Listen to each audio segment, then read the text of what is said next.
So today we have come to learn what is phrasal verb. What is that? So we have to learn it. So a verb combined with an adverb or a preposition or sometimes with both to give a new meaning.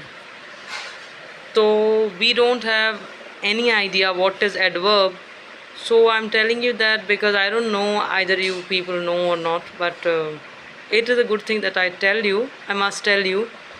Adverb, a word that modifies a verb or adjective. Adverb is what? A word that modifies a verb or adjective or another adverb, sometime another adverb as well. Examples of adverbs, तो adverbs के कौन कौन से example हैं? Always, never, often, very, extremely, quite, really. We often use this, really, और यहाँ पर often और रियली दोनों ही साथ आ रहे हैं. This is a type of example, you must consider it.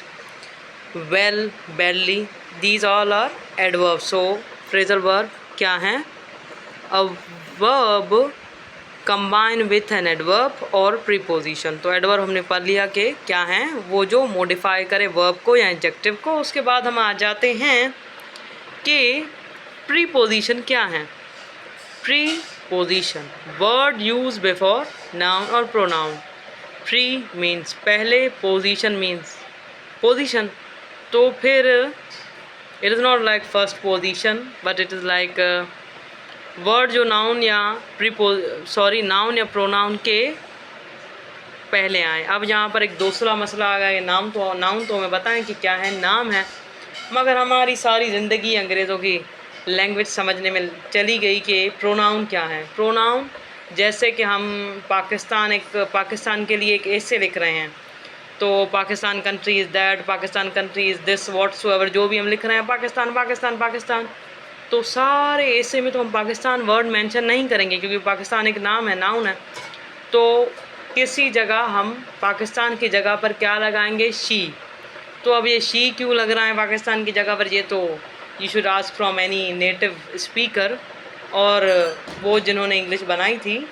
मगर पाकिस्तान नाउन है, और जब हम ऐसे में उस पाकिस्तान की जगह पर शी लगाएंगे तो वो क्या बन जाएगा? प्रोनाउन.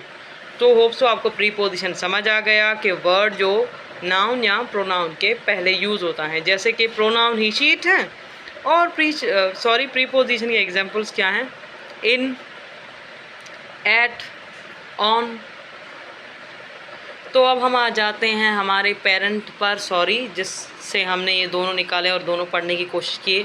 आ पेरेंट कंसर्न, आ प्राइमरी और important concern was phrasal verb. तो अब हम इसके एग्जाम्पल पढ़ते हैं. क्या है वो?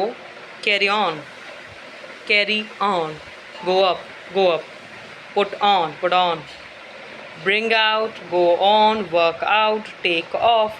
These all are phrasal verbs. Hope so you like this, and hope so you understand very well. So do follow, like, share and subscribe, and you should subscribe.